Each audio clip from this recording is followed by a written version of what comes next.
Hey everyone, welcome to the Spiritual Underground Podcast. This is Dan coming to you from my living room today.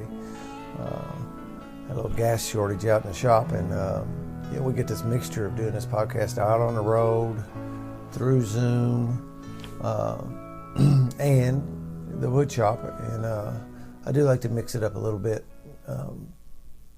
put a little variety in the podcast. If you're just coming upon the Spiritual Underground Podcast, it is primarily a 12-step recovery podcast. There are shows where we talk about other things, but the vast majority, my guests and myself included, are products of 12-step recovery. And that's what we're trying to do here, is my main focus is to carry this message. Hopefully, if you're in 12-step recovery, you get something by listening to this. And perhaps if you're not, it would lead you that direction if that's something you need. 12-Step Spiritual Recovery is a book by James Christopher Cone. It is the 12 steps for everyone. No longer are the 12 steps limited to people with an ism. You don't have to have alcoholism or addictionism. Oh, hold on. It doesn't have an ism on the end of that. It's for anybody, and if you think the 12-step tools may help you, I can pretty much guarantee you that they will improve the quality of your life regardless if you just do them. That book might be exactly what you're looking for. It can be found on Amazon, and you can get it Kindle or hard copies, and it's, once again, 12-Step Spiritual Recovery by James Christopher Cone at Amazon. Thank you, Darren, so much for the last couple of episodes and for allowing me to use your music wrapped around this podcast. I was listening to one of my podcasts this morning because just doing a quality check, so to speak. I set them to come out at 5 a.m. on Sunday mornings, and I tend to, when I wake up in the morning, I'll open it up and make sure that actually happened. There's never been a failure, but I do. I've really taken a liking to the intro music. So thank you, Darren. So today we're just going to knock around some concepts concerning recovery and life in general. I don't know exactly what those are going to be. At the beginning of this podcast, I asked my higher power to help me, and it seems to happen when I do that. My guest today and I was actually just getting ready to tell him something, and I thought, well, I'll just save that for the air. But my memory works really, really well today.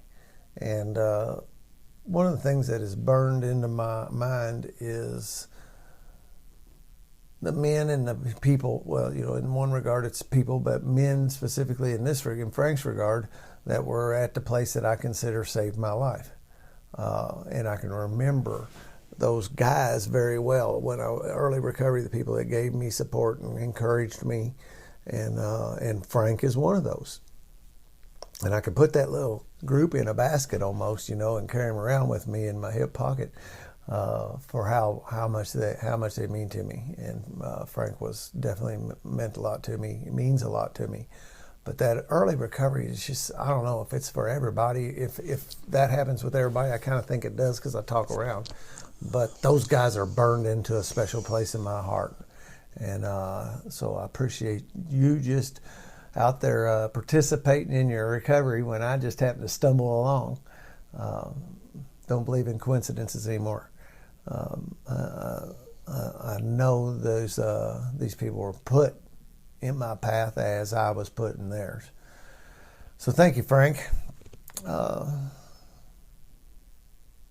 As we started out this morning, we said a prayer, and you had mentioned a particular kind of prayer that you've been working with a lot. So before I do that, I just want to say, how are you today? I'm great, and thank you so much, Dan, for giving me the opportunity to be on here. It's always an honor and a privilege. Well, since I met you, there's been whatever you're saying has caught my attention, And so I think it's now that I'm kind of evolving the format of the podcast, and Frank's stories on there, boy, I had to go back and think. I think it was 2000. I think it was in 2019. I think it was the first year of the podcast. Yeah, it was. January starts out the beginning of year 4 of the podcast. Wow, Season 4. Yeah. I've just been going by years as far as when you flip the season. And if you mess up and you don't put a season on it, like when you load it up, if you forget to click the season button, it like throws it out into the ether someplace where it doesn't completely lose it. But most people's podcast platforms, players, sort them by season. Okay. So if you don't put it in there, it falls to the bottom of the list, like a bonus episode or something. I learned that the hard way. But it's been a while. So if you want to hear Frank's story as it was at that point in time, the cool thing about this is our stories constantly evolve. It's back in the early days. But this evolution of the format of the podcast, I don't really know. I let my higher power guide me and take me and show me and that kind of thing. And you know what's happening? Nobody's wanting to come tell their stories. It's not that that's not really correct. That is not presenting itself. And I throw it out there and I ask people, and I don't know what's going on, but I've just it's in a lull at the moment. So one of the things that I do today, another one of the things I do that improves the quality of my life greatly is I have this guy I call my sponsor, and he will give me ideas and suggestions at what I might do. And so we're just really just coming. I'm going to have some people back and talk about what's going on. And like with Frank, it's been a couple of years, and you can have people back in a year or less, and they might have a complete different idea about things. Right. I imagine. And it's not something bad. It's just this evolution of that we grow in recovery. Right. And what was working for me at 2 years sober may not still be that active in my life here at just celebrating 7. Right. Exactly. Thank you for coming back again. It's a kind of a cold, dreary morning. We're kicked back in recliners, and we'll just see where this conversation goes. I'll tell you one thing though, before I lose it. This what'd you say? Affirmative prayer. Affirmative prayer. Mm-hmm. So tell me about what that. I have already an idea about what I think it is. But, Right. I'm probably wrong. Yeah. So I mean, and I had to see part of it. It kind of connect with my belief system at this, point in time in my life. But it's really prayer that acknowledges the truth of manifestation. And so the prayer starts with that belief. When I mentioned it, I thought maybe the process is kind of, the idea is that you say the prayer understanding there's absolutely nothing that gets in the way of God's will. Absolutely nothing. And that's the way I like to put it. Absolutely nothing. So the prayer is thanking you for what's going to manifest.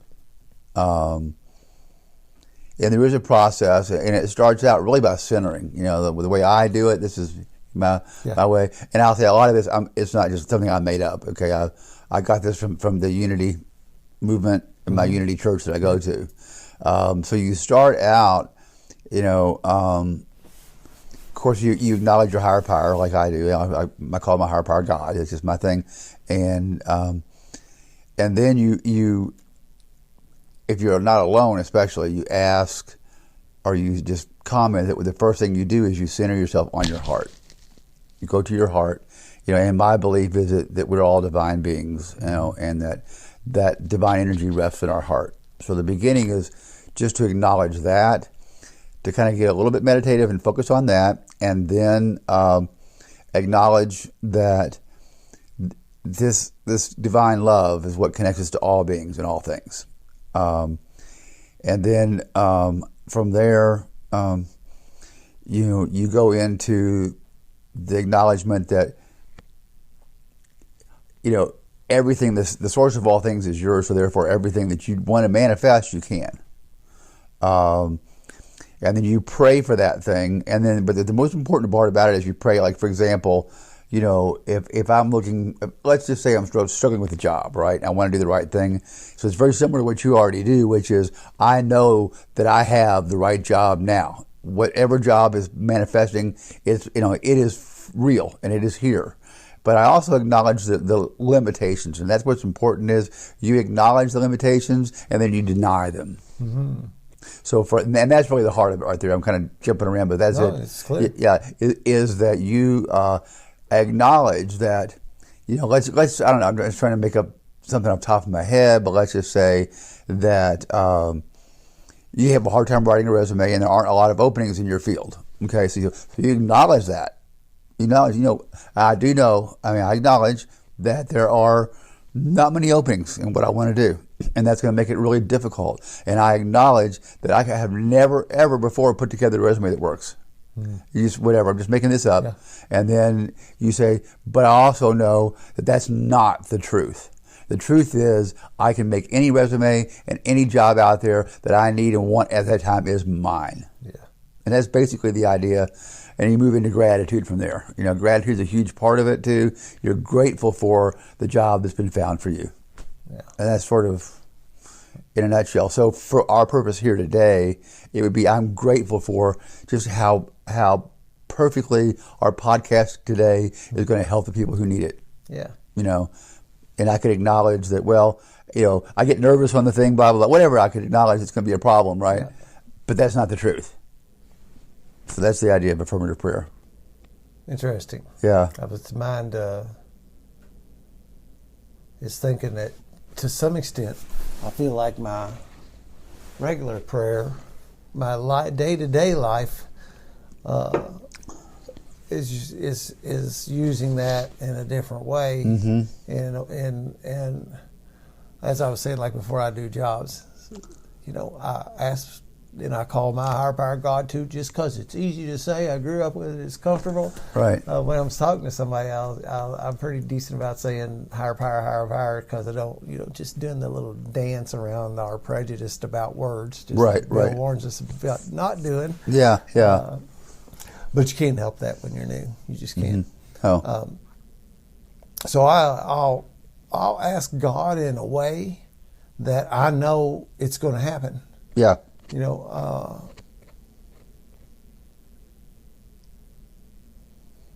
I do that in a positive mind frame. I don't go, oh God, help me, like when you're sitting in the jail cell kind mm-hmm, of, where mm-hmm. you're like just stuck. I do it in a positive way that there's no doubt in my mind I'm going to get that help to perform this particular task. Right. Yeah. It's just a little different. There is something to, I've been kicking around that concept of manifestation. What's a couple other terms for it? There's a guy that Norman Peale. Oh God, Norman Peale, yeah. You remember that book about? I don't remember. It's left me. I have it on audiobook, right, someplace. But it's dang, I am drawing blanks. There's a whole bunch of people that use it. Emmett Fox is another famous writer that. Yeah. I've been his name's been popping up in my world a few times. That's something I pay attention to. Yeah. Is when I get the same message from different directions. Right. It's supposed to be. I believe to me. Usually leads that there's something there I need to explore. Right. Yeah. It's not these separate people. I'm getting a message. The message is being delivered by messengers. Right. The power of positive. And man, I bet if I talk for a little bit, they'll come around. But there's a whole bunch of terms that different people use as far as using it, as far as the power of positive thought. Right.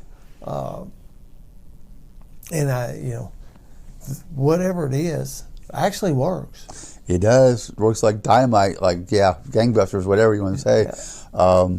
And interestingly, just if you want, anybody out there wants to Google to find out information about it historically, this was referred to as New Thought. Really? Yeah, at the turn of the 19th century. Yeah, it was New Thought. And, as I say before, I would go to Unity Church. I'm a member of Unity Church, and Unity was one as, they don't have the market corner, so to speak. They were one of several churches or movements that caught on to that, and a lot of times the stories involve someone being really sick, and somehow themselves manifesting their health. Mm-hmm. That seems to be the catalyst for people who decided to move into that. I've noticed that's a common theme. Well, I have employed that positive thought this whole way with this COVID thing. Mm-hmm. And so far I've been protected. Right. There's a bunch of these things too. If you think if you think you can't do it, you won't. You're right. Yeah, exactly. And that whole idea of walking into environments where I think this is going to suck. It will. And then stop that thinking. And it's tough to reel it in because we have a bias towards negativity. Sure. Yeah, I know. I sure do. Yeah. I think it's a human trait. Yeah. Oh yeah. Negative bias. Mm-hmm. An ounce of negative weighs more than a pound of positive, and in our hearts and in our heads. Mm-hmm. But to bend that old way of thinking back into where your default mode is a positive attitude going into things, frankly, bends my reality. Just my mindset about how I go into it. Yeah. Because stuff never does suck anymore, and it used to seem like it. Right. Exactly. Yeah. No, that's exactly true. I was going to say that. I had an experience. I got a problem with my eyes, just besides just usual stuff, and I go to a retina specialist. I used to go monthly. It's interesting. I used to go monthly. I had to have treatments every time. It just wasn't getting better. And so once I started doing this manifesting thing, it's gone. I mean, the guy comes in, I'll see you in a year. He's like, I don't know. So, and he was commenting about it. We started talking about my recovery with that. And I told him what my belief was. And he's like, I'm 100% with you. Absolutely, that is, And then the doctor also said, the thing is, what struck me, he says, the thing is people only focus on that part. And what I was going to say, I had to think about that for a minute. So what he's saying is that really manifestation is a merger of the physical and the spiritual. It's not just the spiritual. I think that's sometimes a misconception that I'll just say I'm going to have this, and then you sit on your butt watching TV, and he's going to come to you. Okay, and so his point was you still got to do the healthy stuff physically too. In my case, there's no medicine involved, but if it's a treatment I need, I still have to do the treatment. So I don't sit and go, I'm going to be healthy. I mean, I know this is done; it can be done. I know this is actually possible. But the main thing is, it goes back to faith. Your faith can move mountains, or God can move mountains, but don't forget your shovel. Yeah, right. Yeah. So that's the one thing about manifestation I always throw in that I've learned is if you want to manifest a relationship, you have to be on a dating site or something. You can't just sit at home and expect the person to walk in your front door. Ding dong, it's the male person. Right. There is and those are all and I guess this is just, I don't know, the metaphysical world or something. Mm-hmm. I don't really know, but I would have poo-pooed all that at some one point in my life, crazy, and anything that would have to do with I think that's where the power of that similar kind of, I want to say devotion to certain things that bring you, like crystals, essential oils, color and mandalas. Yeah. I don't care what it is that you do that when you place your faith in it, and it's similar to the way 12-step recovery AA encourages you to develop your own conception of a higher power. Mm-hmm. We get to choose what we want from that standpoint, and then we can make it something we can get with. So if I choose, there's an old thing runs around, and I still can't can make it compute, but you can make that doorknob your higher power if you want to. Interesting story about that, actually. And I would have poo-pooed that, but I think you just need to have one. Yeah. Like your energy flow won't happen without that channel. Mm-hmm. Yeah, I think it's true, and I can agree with the whole, poo-pooing this and poo-pooing that, because I share this a lot, but like to me, and I say this, I don't know if this is really directed to newcomers or not, but first I do want newcomers to know just how, if you do the deal, this is one of the basic things to know. If you do the deal, you get this stuff. You do the deal, this is what can happen to you. But I can also tell you that I would have been so biased against everything I believe in today. Yeah. So, I was when I first came here. So it's just amazing how that works. Like you mentioned, all the different things. There's so many things you can do, and one of the keys is always to let go of the bias. Yeah. Contempt prior to investigation. That's such a powerful and important thing. Yeah. How powerful is that little statement? Yeah. So, when you can talk about these kind of things, I'm a victim of it left and right. Oh, yeah. The cool thing is now is that I am mindful, I'm aware of that. Mm-hmm. And I said something keeps on hitting me as a Scott Lee quote. It said, I'm not responsible for my thoughts, but I am responsible for how long I think them. Because I still have that little snaps thing, the same thing that like when somebody says something that triggers me, that I may want to go, come unglued on, or or my patience runs short in a particular situation.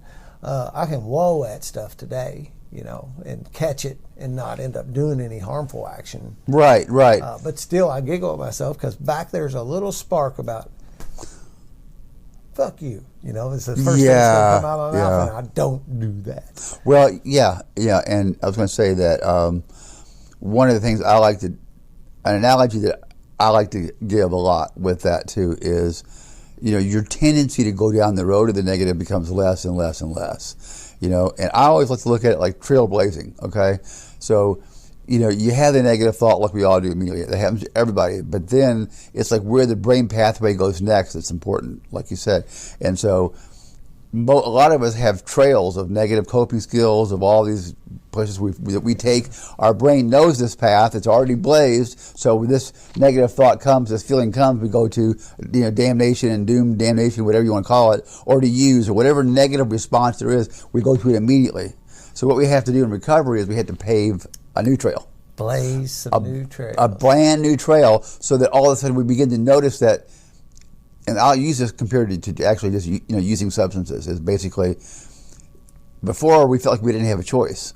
And as we do these recovery things and we say this is what you have to do and you wonder why, it's because you're blazing a brand new trail that eventually looks better than the old one. And before you know it, that's going to be your instinct. That's a really good way of describing that. I love that. Yeah. I love that. Blazing new trails. Mm-hmm. I guess scientifically that's some stuff about the neural pathways. And yes, exactly. It's the true thing. You'll hear that you got to break those. And I am no scientist, but no, I can me either. get with it. I work on analogies like what you just said. That's exactly the kind of I have to create a new path that will eventually be my default path. But I got to keep on chopping away at that path, and I got to leave the old path alone. You do, so it'll grow up. Right, exactly. Yeah, all the weeds and trees. Sure. Back up in that trail. Sure. And the as far as like preparing for the future in your recovery, it's like the worse the negative stimuli is, the more likely you are to follow an old path. So, like in other words, you stub your toe, or you got something to do at work you don't want to do, or whatever it is, it's negative. You just had an argument with somebody, whatever it is, it's one thing. But like when a real crisis, major negative hits you hard, that's the time you're most likely to take the wrong trail, even if it's overgrown. Mm-hmm. I always point that out too. And so one of the things we have to do, we say we can never stop doing the recovery deal. We can never stop doing it because we have to keep the trail open. Keep it open. Because if we just kind of let it go, like when you get in idle time, I use that analogy there for idle time, how I've done it, gotten complacent and, just sort of, do a little recovery, no big deal. Before I know it, that trail's not as familiar anymore. Yeah. And then relapse becomes more of a possibility. Yeah, I really, really love that. Thank you. Yeah.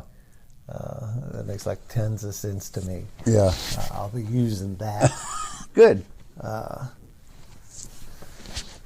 It almost has got me back on my heels. It grabbed up so many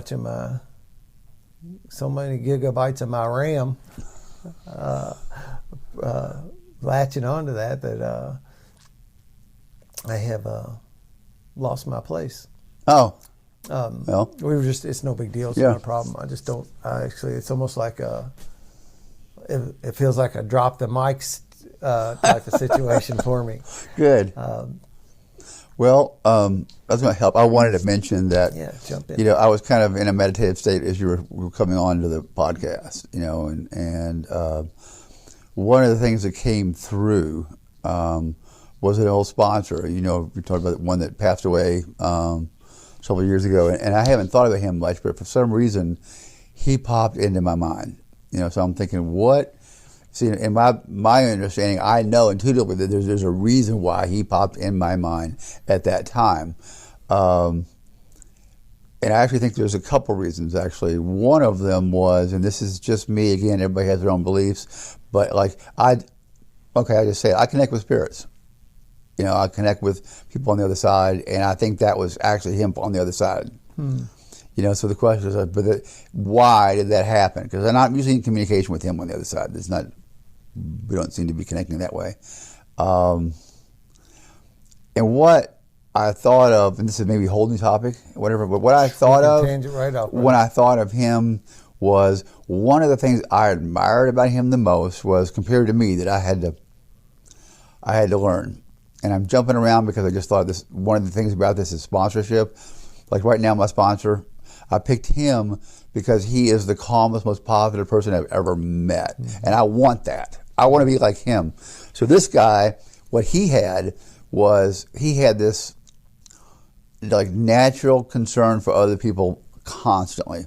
And in a way that he socialized, whereas I recognized as the guy who went, got the coffee, sat down, not him. He'd walk around a big room of people. He would know what's happening in their life, ask about it, and that just impressed the hell out of me. And I think that's important because a lot of that is an area of recovery about socializing that is hard for a lot of people. Mm-hmm. It is hard. And his example of it was that he didn't get good at talking. He got good at focusing on the other person, not himself. If that makes any sense. Yeah, it does, totally. Yeah, well, it made me think of a line in that book that everybody knows. Selfishness, self-centeredness, that is the root of our problem. Yeah. Our troubles or whatever. Yeah. And the antidote of that is to become interested in other people. Mm-hmm. Yeah, exactly. And invest your energy into other people. Yeah. Whether if it's just getting to know them, helping them, it's why sponsorship works, I think.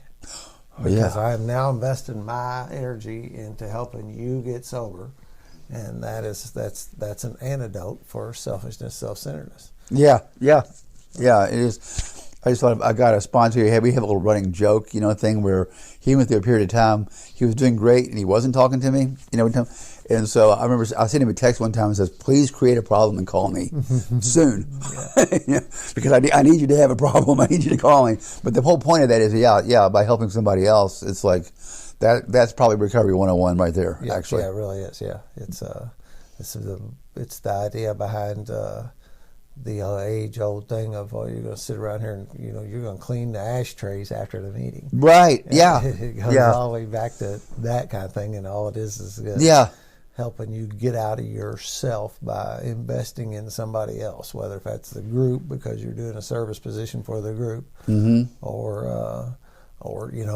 that's what I'm doing when I'm sitting in that meeting too. Even if I don't say a word all night, Yeah. I've invested a little bit. That's a baby step kind of thing. Yeah. At least I came out into the world and I'm sitting in a room with sober people. Exactly. Exactly. So, I think given that, I think that for a lot of people, socializing is hard. Yes. And I've seen that, and I'm somebody who, believe it or not, and it's funny how, this is another thing that's weird in my life, is that, I used to carry the diagnosis of social anxiety, and it's, I don't know where that went. I really don't know where that went. But I realized that that's a hardship for a lot of newcomers. That's not uncommon, and so. Sometimes you hear people say, I don't like to talk in front of people. They'll open with that statement. Oh, yeah. Well, that's why they won't go, because it's like sometimes it's a fear, and I don't know if it's a fear you don't want to acknowledge. So it can have you in this place of like not jumping in just because of that fear. And it's not to blame somebody for that at all. That's just a natural human thing, and for some people especially. So, I've always felt like the flip side of that is that calls upon those of us who are familiar with this thing to really reach out to those people. The one who's not real cool, the one who's not because they're so scared, that's the one you want to talk to. Yep. Watch out for those people, because they're there who maybe want to be heard, but they don't even know how to begin doing it. Yep. So. I agree. I try to watch for those people in there and make sure I spend a couple minutes with them. Absolutely. Before they get out of there. Yep, right. This may be their only chance. Yeah. Somebody come into a meeting, man, and they might be ready to leave and never come back. Sure.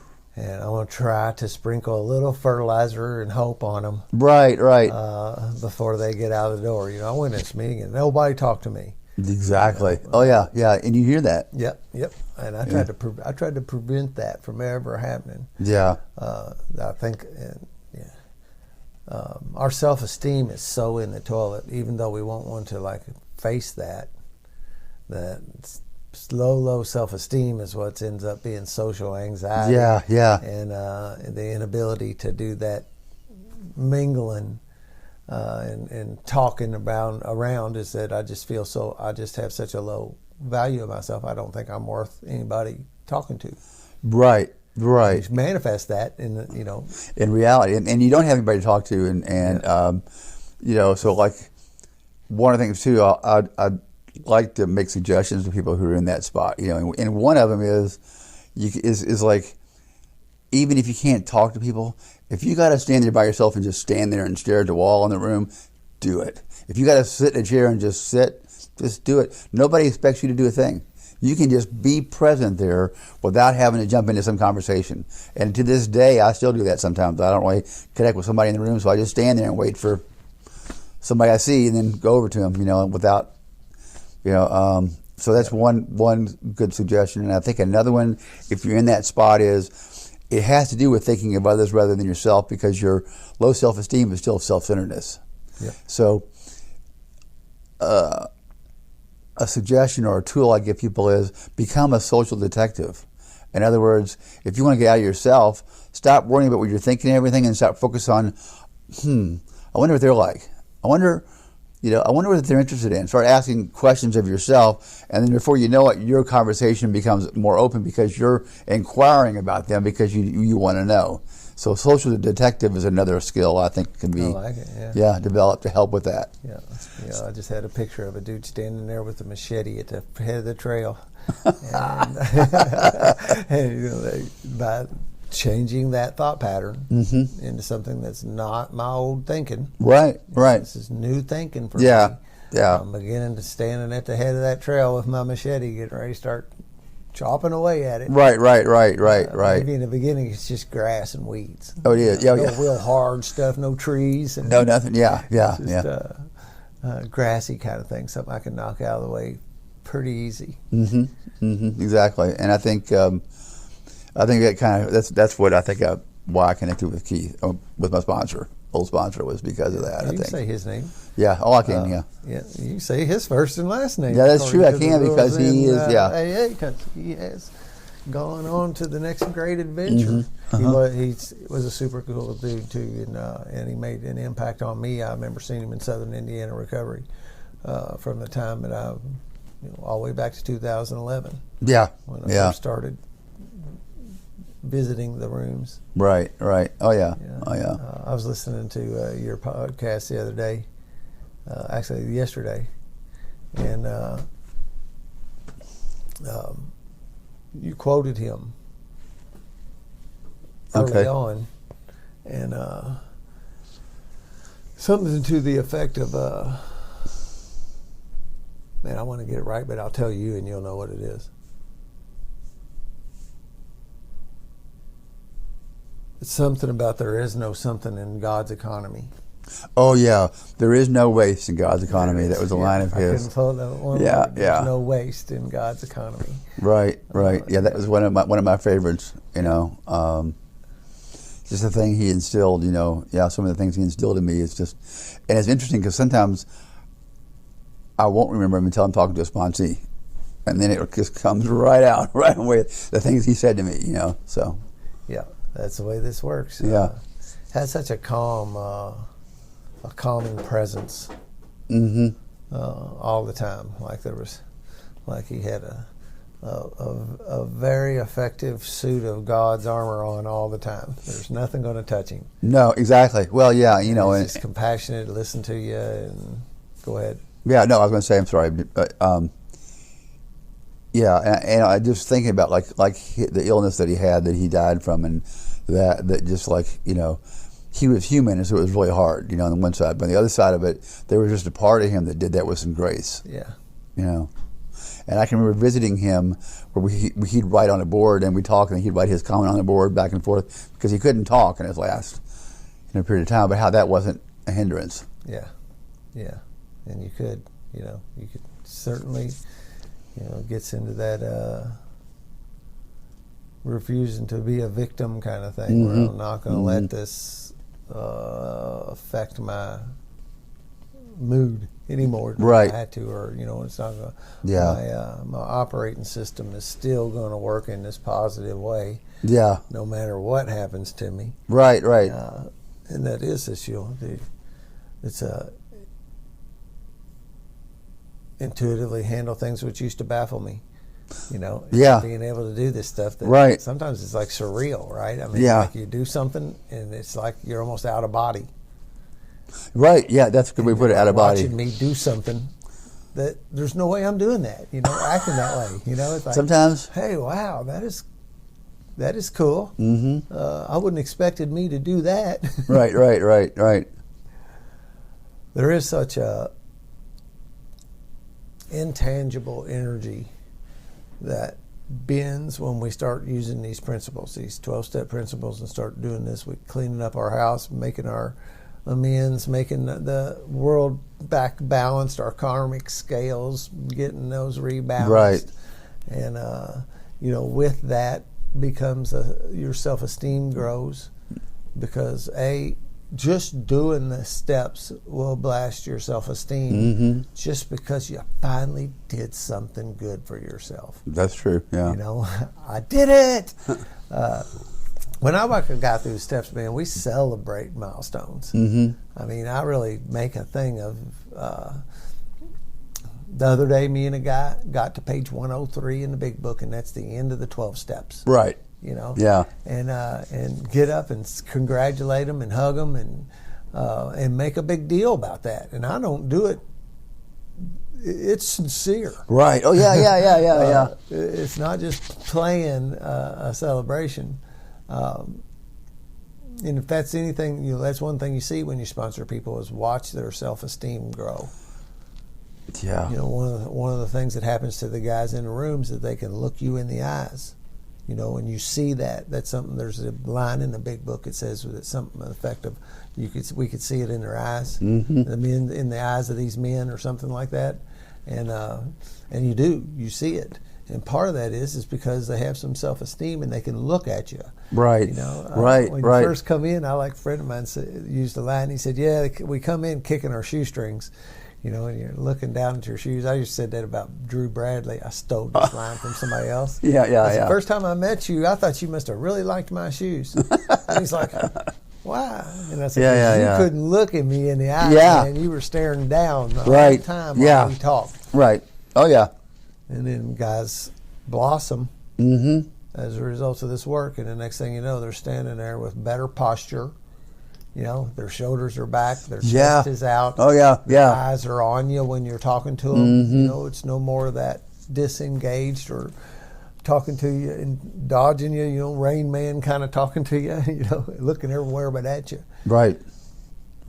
No, I know what you're talking about. It's like I like the phrase, light came back in their eyes. Yep. It's like you can see, and you don't even have to be working with somebody. It's what I like about, you know, like constantly being in a meeting and being around people is you see these people and you see them and you can feel their pain and all this stuff. And then at some point in time, you notice just this shift. And, you know, sometimes it seems untangible, but I like what you said. It's not 100% untangible. I mean, some of the things, like looking you in the eye and stuff like that, those are some of the things that cause you to think, what happened here? I mean, it's a great thing. It really is. Okay, I don't know. I've been in the big book a lot lately. And why I'm in the big book a lot lately is because I'm constantly sponsoring people. Right. And a few at a time. Yeah. That 12 and 12 in that big book sitting there are not an accident. I do my step work here more times than not. Right. He won't mind me saying. Ross is coming over at 11 this morning. Awesome. He had asked me to take him to the work. Oh, good, man. He's an awesome guy too. Yeah. And another one of those ones where that shift has happened. So, I don't know what I'm dancing on the word so I don't say something that sounds hurtful, but some people between before and after, there's a bigger distance for some people than others. Like before and when they do this work, their transformation is more apparent. Yeah. Some people, you know, if your bottom wasn't real low or you wasn't progressed to your disease, hadn't progressed as much, okay, you might start here, and let's just say recovery is here, a foot over. Some people start here. Yeah. And recovery's still here, right? Right. But the changes in, you know, Ross couldn't sit still in a meeting. Oh, I remember that. Yeah, I remember bouncing off the walls. Oh my God, yeah, I do remember that. Like a Tasmanian devil, man, spin up in the energy, man, and it'd take everything the group had to like hold together and hold the space, you know, where it didn't get knocked off tilter from that. But I was getting ready to say something about another one of them lines in the big book, and I went on to another tangent. You said something, and it triggered something. No big deal. It'll come around or it won't.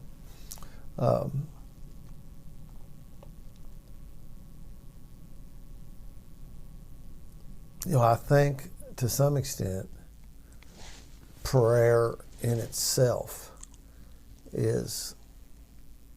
can be boiled down, especially in the beginning, and you're not really believing in it. It is a form of positive thought. Just simple, boiled down. All I'm trying to do is get you to think of something positive. Right. And asking for this help, with kind of like the surrender mixed in with this bending myself to start thinking positively. Yeah. You know, you're not going to ask some higher power to break your legs. You know, you're not going to ask them for a car wreck. You're going to ask them for something good. Help me, and then believe that I'll get that help. Right. Well, that is, yeah.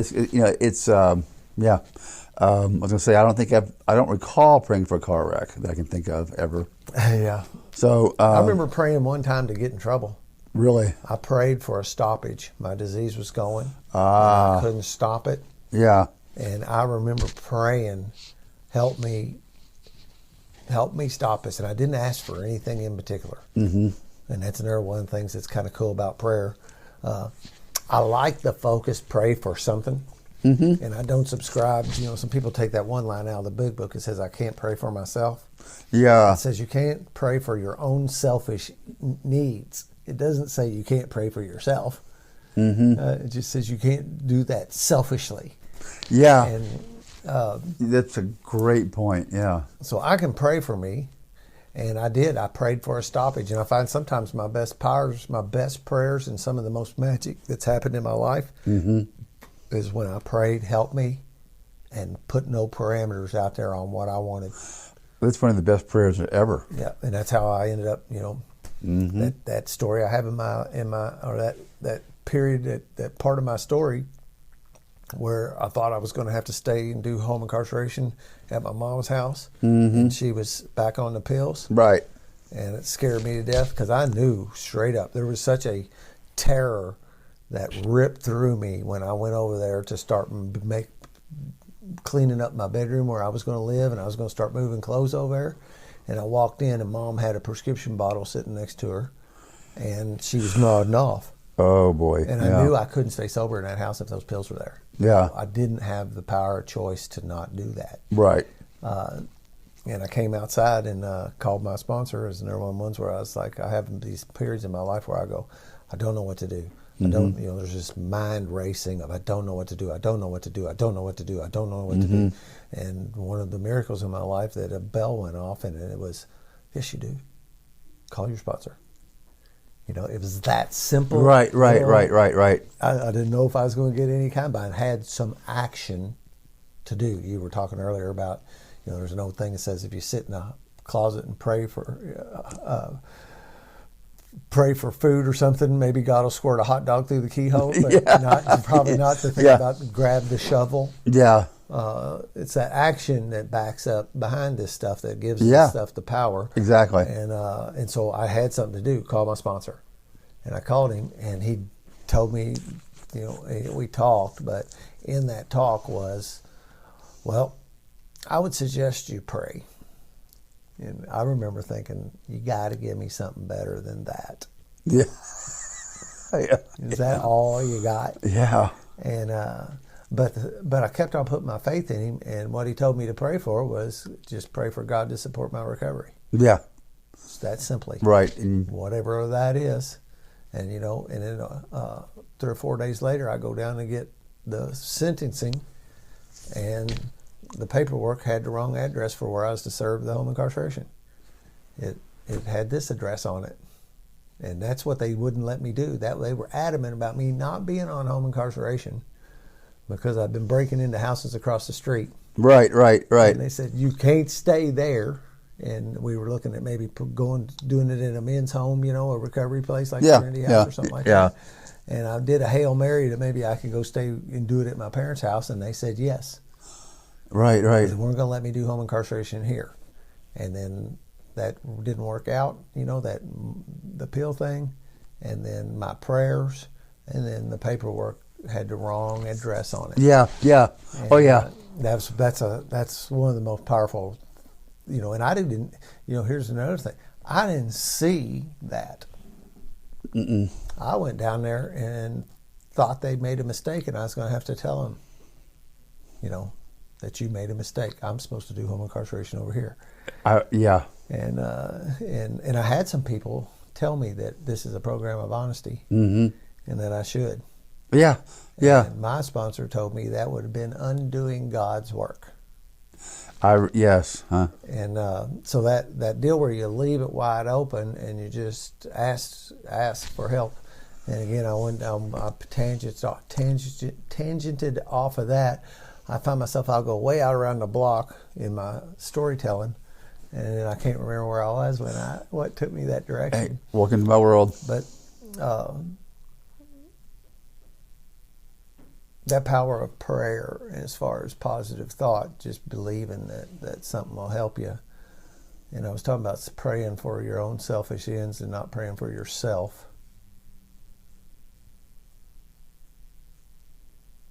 I really, I can't imagine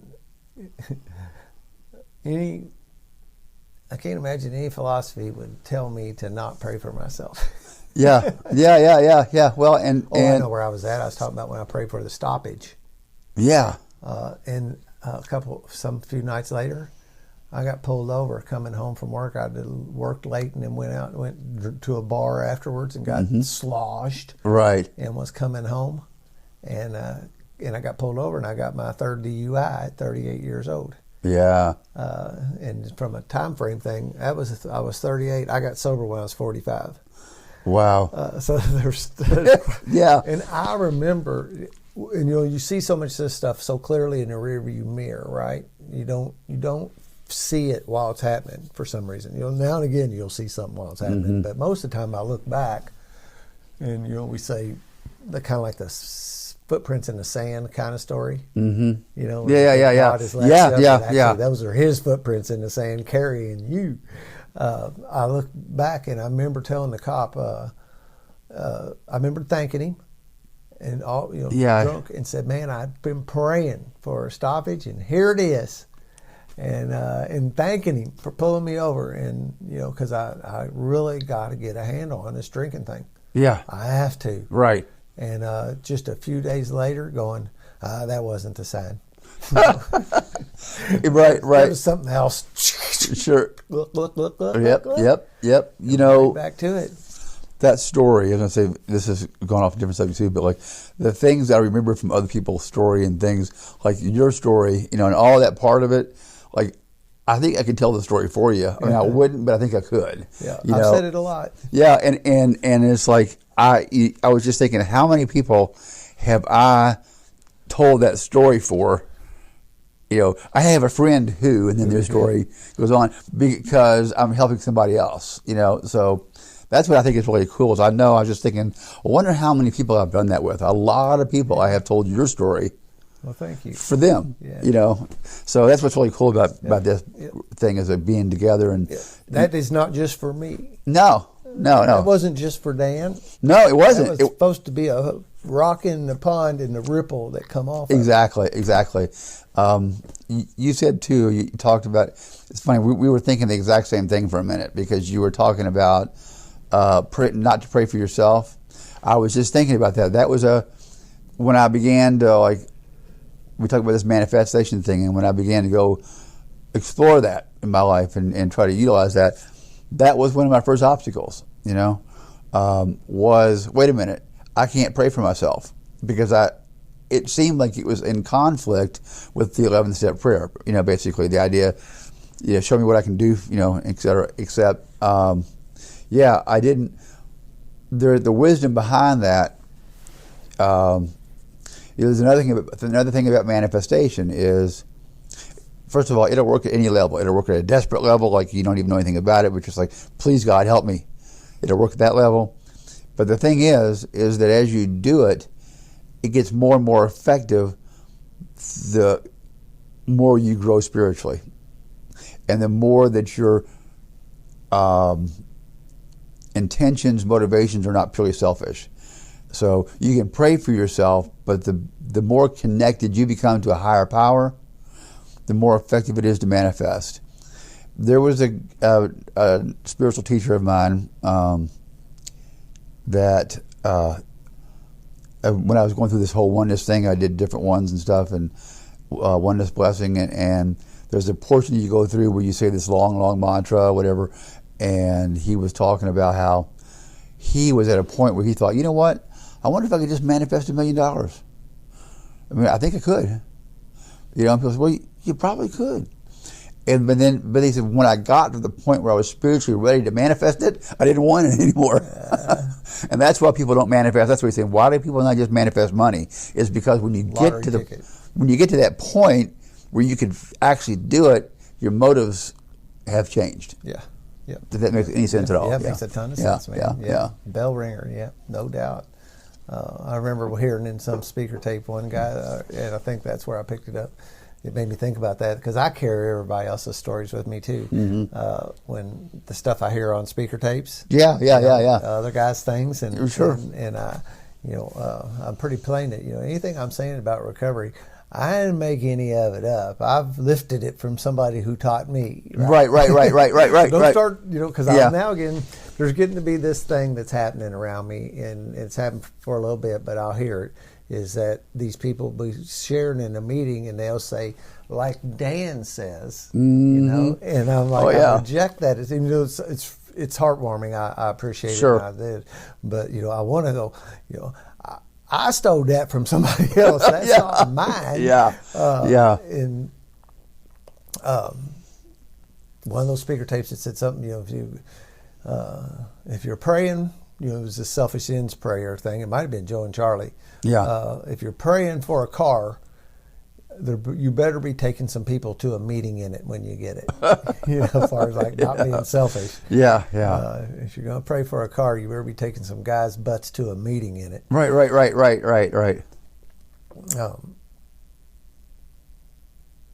Yeah, like the manifestation of something like that. And that crosses my mind because I really do have a lot of things in my life, and I watch myself because of my attitude, my prayer life. And attitude, I mean by my disposition, my trajectory towards good, and that's my goal today, is to stay on that, keep hacking away at that path. Yeah. That I do feel that there's certain things I can bend, I said before, and it sounds kind of weird and people maybe listen to it, but I can bend my reality into, it's not like it's, but I was going to say, it's not like there's, and I don't even know why I was going to say this. It's that not responsible for my thoughts, but responsible for how long I think it. I thought of a life like with women pouring all over me. Yeah. Then at the same time, I was like, I don't really want that. Yeah. But the money one, to actually like manifest a winning lottery ticket or something. I'm just not even interested in focusing any energy that direction. Yeah. To try. Right. I don't know. There's something deep inside that says, that's not where you put your energy, Dan. Right. Down at the Littlefoot down the street buying lottery tickets all day long to try and manifest one. Yeah. You got to bring the shovel, right? You got to bring the shovel, no doubt. Yeah. That's something that kind of channel switching away, but I'm always intrigued about these people who do that addictive lottery ticket thing. You see them, they buy a handful of them. Yeah. They go sit in the car, or over some of these stores even got a little desk where you go over and scratch them off over on the little counter over here. Yeah. There's a big garbage can full of empty tickets next to it, where they scratch them and pitch them, and then they go back and get more. And watch them, and these lotteries, some of these things are $20 and a piece of cardboard. Yeah. And now and again, I was at this store the other day, and a guy showed up with the winner. He was cashing it, and man, it had he had the glow of like addiction on him in a way. Oh yeah. Where that dopamine hit he was getting for cashing that ticket, he was higher than a kite. Oh yeah. And I don't think he really was. He wasn't. I don't think he was out. I don't think he was drunk or high. No. That straight up dopamine hit. That's right. From doing that, getting addicted to it. It just, I don't know. It's one of the ones that I have trouble computing. But my understanding of this, what we say in the big book, that the underlying thing is a spiritual malady. In another line in it says, self manifested in various ways. My selfishness in theirs is manifesting in addiction to lottery tickets. Right. Oh yeah. Or somebody else's food, and some mom was dope and booze, and and the guy probably is not. I don't know. Another thing, he's probably not going to go to jail for lottery tickets. Like the way I went to jail for drinking. But it's probably underneath of there is, I'll bet that dude sits at home sometimes and goes, man, I got to get a handle on this. Yeah. I need to do something about this. Yeah. I'm not going to buy any tomorrow. Right. I'm not going to buy any tomorrow. Yeah. You wonder. I mean, you really do. And that's true. That is another thing, too, that this whole dopamine thing and the understanding we have about the brain and that is that when you start looking at it, you begin to realize all of the things that can bring you dopamine that you wouldn't even think of. Because people have weird habits. They have all these things, and it will center a lot of times around whatever's giving them the dopamine kick. Yep. It's funny. It's not a coincidence. I've been talking a lot about that. I've keyed in on my purchasing dopamine hit. Yeah. That when I go in and I'm looking for something, I want to buy something, and Amazon is just right there. Oh, yeah. And I get that little joy from buy it now. Yeah. And then I get the little joy of when I drive up the street and I can see a package just sitting on Yeah. the front porch. Oh, yeah. Those little pieces. And, Oh, yeah. Something that really hit me last night, and I think I talked about it a minute before we actually started recording, is I spent all day yesterday working on my daughter's car and doing something that was, by all counts, people were telling me couldn't be done. Right. And I'm a fix-it guy. I Right. more and more believe, and I think God has given me that. I think that's a gift Oh, yeah. that I'm able to receive right now. And I fixed that thing, and it kicked me on like the dopamine kick I got for repairing that. And that's the good stuff, right? That's the dopamine you get when you're helping a newcomer and you watch a light come on in him. Yeah. Kind of like good, the good stuff. Right. And, Right. And I was hiring a kite last night after fixing that thing. Oh, yeah. Juiced up, man. Yeah. Yeah. I mean, it's like I don't know. I pulled off the impossible almost. Yeah. Not Yeah. really, but and all in all, it wasn't that. And I used tools. It wasn't like this come by me on my own. No. I was looking on the internet about what other people did to fix this problem. Right. Not unlike our 12-step community. No. What Yeah. did you do when you were faced with this? Yeah. I'm going to share about it in the meeting, and other people are going to share what they did when they were faced with this. And I'm going to get some tools in my toolbox of how I can do it. And that's essentially what I did yesterday, but with the internet, of going and seeing where other people had faced a similar problem. Yeah. And but man, I realized last night, because I'm doing that for a living now, I'm going around and fixing people's stuff Right. for money. Right. And last night that landed on me real hard about like how I'm walking around doing a job that has given me doses of exactly what I was hunting, what Yes. I got last night. Yeah. Well, and I think that is, could you just open up a whole world of different things with that statement, and Good.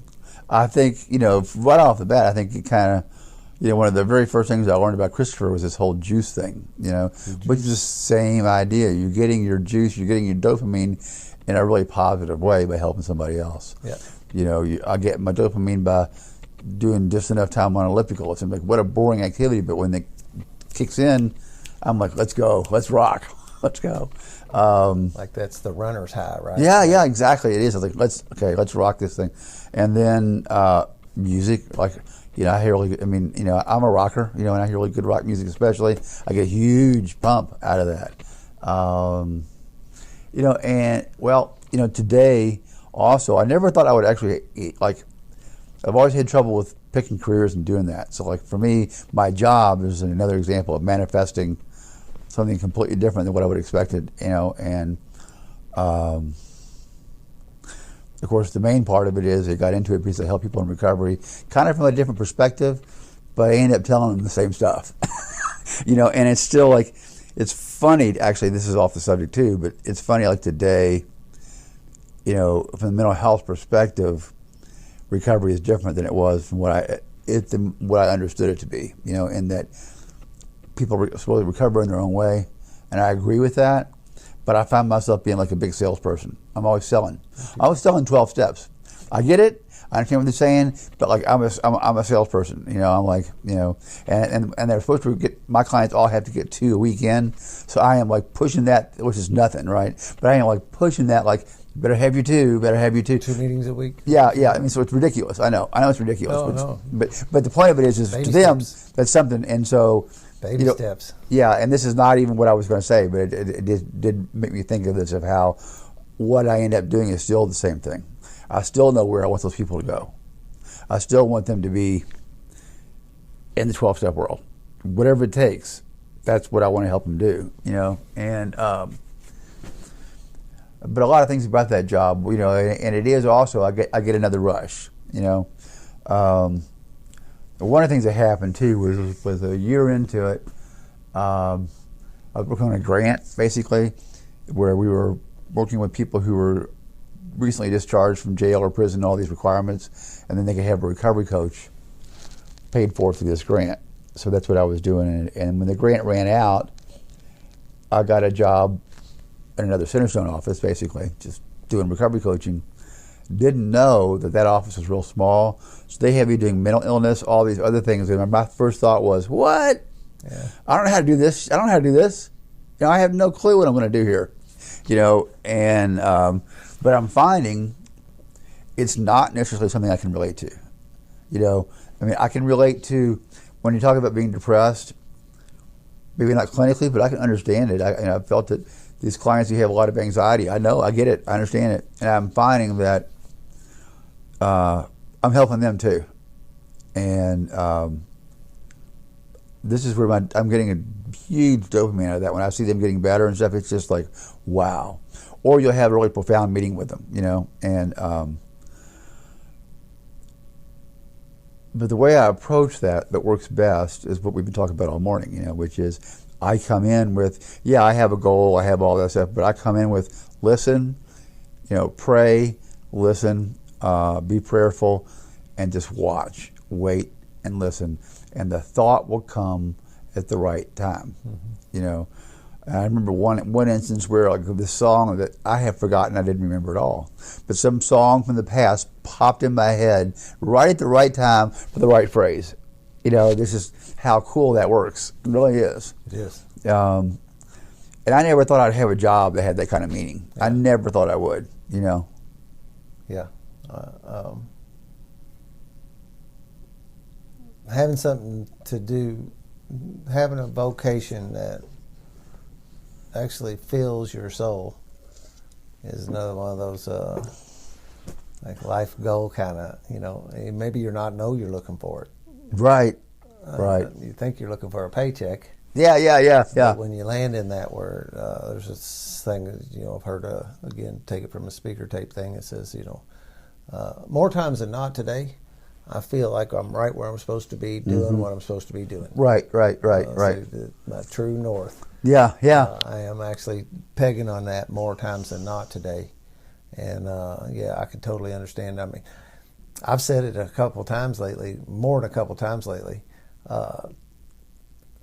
Carrying the 12 steps is my main job. Mm-hmm. If I could do, and I don't know, I'm starting here going ding ding. I don't know if that's for sure or not, but because now almost like changed my mind with you sitting across from me, because I know that I could do that if I wanted to. Now all of a sudden, if I could carry 12-step message all day long and my bills got paid, I would do that. Mm-hmm. That was my phrase that I'd say. Yeah. That's how important it is to my life. But like I was sitting here thinking, that's what you're doing, right? Pretty much. Carrying your message. Yeah. And paying your bills with that. Pretty much is the plan. That's the way it works out. And although I will say, to me, I think what I have is just more of an obvious situation. In my case, it's obvious. It's clear to see how that's happening. Oh yeah. But their professions is not all related to the 12 steps where you're still doing the same thing. Yeah. It's just not as obvious. Yeah. And I think the key word being obvious. It's not a matter of what you do, it's a matter of how easy it is to see that process happening. In my job, that's what's nice, is it's so clear to see. Yeah. The job was also, another sort of manifestation for me too. Because one of my journeys was, at the time I was selling insurance, and which nothing wrong with that at all. It's great money and whatever, and I was honest about it. I never tried to, whatever, but. And again, this is another thing I can say about your sponsor. I got this from him somewhat too, but this idea, like, what am I really supposed to be doing? Mm-hmm. Hit me. And so my Ray, my sponsor, while he was here in Louisville, he's my sponsor, and he worked with me. I just one day decided, I gave a very nice 2-week notice. I don't recommend this to anybody out there. It's like, don't try this at home. In other words, I'm not saying you should do this. It may not work for you, But for me, I got to where I realized, okay, I did a very nice 2-week notice, left on great terms, and didn't know what I was going to do next. And it's like, I've never done that before in my life. Yeah. Usually, my addiction got me lost jobs that I didn't want unexpectedly, Yep. So this was different, to actually plan to lose a job. And without anything out there. Nothing out there. It took a year. But I work with Ray a lot, and it was funny how part of that too was how weird the money situation just automatically adjusted in that time period that I wouldn't have planned. And part of the story, a side note to it is, so I'm thinking about this, and I'm at this Oneness Blessing thing, and we're going to do a manifestation blessing, right? So you write down your manifestation. And mine was just like, how am I going to make money now? What's my next step in my career choice thing? 'Cause I got to find a career. What's my next choice, next thing? And so we did it, and then while we were doing it, I had gotten a phone call. My phone was turned off, turned on. There was a message on there, and it was from an insurance agent saying, like, look, I'm in a bind. I don't have anybody to cover. I need to go out of town. And so my old boss recommended me to her. Say, well, maybe he can cover for you. Oh, well, sure. I can cover, why not need the money? I'll cover for you while you're gone or whatever. And that became a thing. I was able to be free, non-attached, but I had several people, like it spread. And I had like 3 or 4 people who would like, Frank, I need you on this date. So I was felt free though, because I was like, I'm here for 3 days. I don't know if I'll come back or what I'm doing next. And that lasted for a long time. And my tax returns turned out, because there was a way where like I got more commission out of that, like I wasn't different. There was a way that I actually ended up with almost the exact same income that year. Crazy, I know. Yeah. But it worked that way. And when I was led to this was what I wanted to do, like I remember like this sudden discovery that, oh my God, there are thousands of us now. This is a new thing. And I'm applying for jobs, and like there's all these people that are applying too, and I'm not getting any responses. So I talked to my sponsor, who happened to be a Unity minister too, so that kind of helped, But he was like, "You're focusing on the limitations of what you're doing. You're focusing on the limitations and making them real." He says, "Forget them. If you manifest it, if you focus and pray for what you want, they don't matter." And sure enough, I did that. I even saw a job on Indeed. I thought, I want this one. I really did. And so I decided to manifest that. And within 2 or 3 days after I sent the resume in, I got a call. Yeah. Unheard of for me, that fast. So, and the guy's like, oh, I'm really sorry to put this on you. I mean, I understand if you can't, but if there's any way you can make it today, that would be great. So I drove up there because it was in Scott County, and do the interview. And he's like, well, it's kind of weird, but I'd like to offer you the job.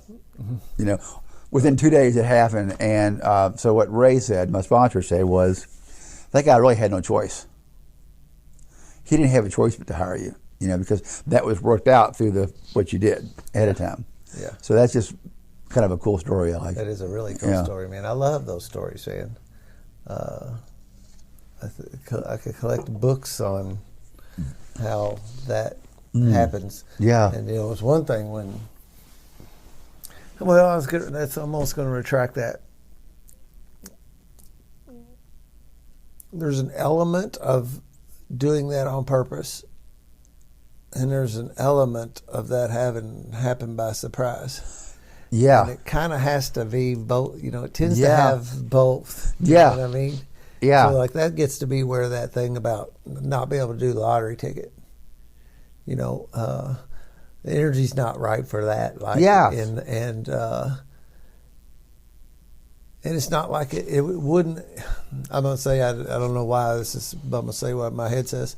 It wouldn't have that element of surprise in the sense that like you go end up in this job and he hires you the same day kind of thing, right? That's it's a similar kind of surprise of me walking in there and the address was different on the paper. Yeah. Oh yeah. You know what I mean? It doesn't really come in the way you think it will. Yeah, the way I have lined up in my brain. Right, but it still comes. It's some other thing. Yeah. And it kind of, to quote the big book again, not quote, but paraphrase, things happen that are better than I could have imagined. Yeah. Right? It ends up being better than I even could invent. Yeah, I think that's a good point to point out too. Yeah, I really do. Is that like, this is not wishing. You don't wish for something. It's not making a wish. Yeah. It's putting it on. It's basically, another way to put it is, and Emmett Fox kind of talks about this with the golden key, I'm going to put this on God's terms. let that be the outworking of it, So you think it's the opposite of like letting go and turning over, but it turns out to be the exact same thing, because your goal is this. And part of affirmative prayer, I forgot one of the steps. If you do the 7-step way of doing it, one of the last thing is the outworking of this is left to God. You end it with that. So this is exactly what you're saying, and a lot of it too has to do with interpretation. I was going to say one part of the story I left out. One of my favorite parts was when I got that call from the insurance lady, and I'm like, and I'm like, manifestation, I already just left that business. And my wife's like, Frank, you might want to just go ahead and open your mind and call him. Wrong answer. Yeah. Just think about before you say that. Don't poo-poo it before you same thing. So I'm glad I didn't. Yeah. Yeah. Yeah. And there's a flow aspect to it too. I think you can get in there and monkey up the flow. Like that possibly, had you not answered that phone call, that'd have been where you blocked the flow of the gifts that was coming to you. Yeah. And then this thing that actually ended up being closer to reality of what you were wishing for, maybe wouldn't have got here. You'd have been tangented off in some other direction. Exactly. And not on the path, so to speak, to get to where you were actually heading.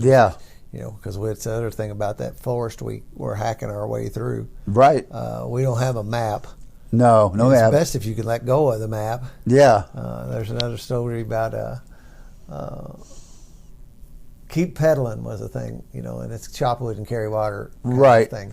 I'm on a tandem bike with my higher power. Yeah. And he'll steer, but he won't pedal. That's great. I like that one too. I remember that one. Yeah, that's great. And I thought on that little whatever it's called, quip. What I would want to do is pull over and have God, show me, get the map out, because I need to see where we're going. Right. Oh yeah. And that's none of my business. Right. And it's yeah. So true. I'm gonna grab another drink real fast. Okay. I don't know if I should pause it or not. I think I will. All right, got me a new Monster, and we just kind of was joking around about the amount of time when you sit here and do this. Doing podcasts gives me this dopamine hit. I love doing them. When I'm done, I got a couple things that are routine. I don't plan anything on the backside of it, because I want to soak that juice in for a little bit, and B, in about a half hour after a podcast, and I don't know, time don't matter, but I just throw let's say a half hour, I don't know what it is, I'll have a come down, and I'll crash for a minute. And really? I need to be prepared for that, and I need to just roll with it. Yeah. And take a break for a few minutes, or maybe kick back and meditate for a little bit, or take a nap or something. Because if I don't, if I go into something else, that crash will happen while I'm doing something else. And I don't want that to happen. Yeah, right. Use my energy wisely today. What's it? Line says, burning up energy foolishly. Oh, yeah. Easy to do. Keep an eye on that today. So that flow thing, that's another place that I've learned, and it comes in this being able to receive. And even just as simple as being able to receive gifts that people want to give you, because I get a lot of stuff that I don't necessarily want. Yeah. I go to people's houses and they'll, for whatever reason, want to give me something. Yeah. And there's a part of me where I receive all those gifts, whether if I want them or don't. Right. Because I don't want to block off that receiving flow that's going on. I'm afraid if I cut the head of the snake off or whatever, then that flow will stop. Sure. And I receive gifts all the time, and I would rather be getting some stuff I don't want to keep that flow going. Yeah, that's important, and that's kind of forgotten. It's the whole giving. You receive by giving, but you don't. But you mess up the cycle if you don't do if you don't do the receiving. If you're like, no, that's okay. You're breaking the giving and receiving cycle. I'll see that with people. Like, for instance, in early recovery, and maybe they're struggling in some way or another, and maybe dad wants to give him some money because he sees that you're doing better. Right, and right. You're actually Yeah, worthy. yeah, 'Cause yeah. A couple months ago, I wouldn't have given you no money. Right, right, right. But, and what I want to do when that happens is go, nah, you don't have to do that. No, no, no. And don't let them give you that. Right. And that's exactly like, it's like, no, dude, take the money. First off, you're actually doing your dad a disservice. You basically just rejected him by telling him no. Yeah. Here he is trying to give you something, and you're slapping him in the face. Right, right, no. right. And this whole thing about, you might be cutting off the pipeline, right, of the gifts in the future.